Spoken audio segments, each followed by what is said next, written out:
Malware, ransomware, identity theft and phishing have led cybercrime to be a $1 trillion a year problem.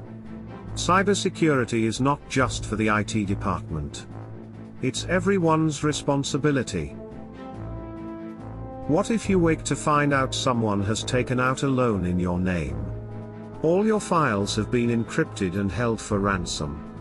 Or your personal information has been shared far and wide.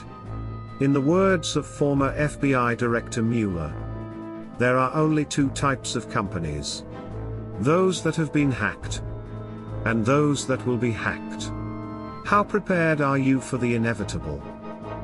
Cybercrime isn't going away anytime soon.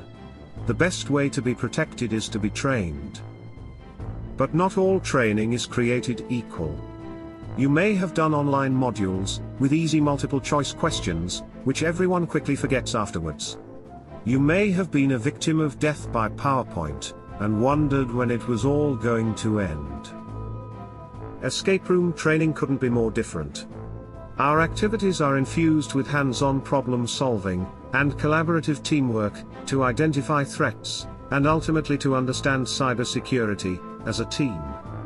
These escape rooms are engaging, fun, and where learning is almost inescapable. Contact us today, to see how we can equip your team, to be your first line of cyber defense.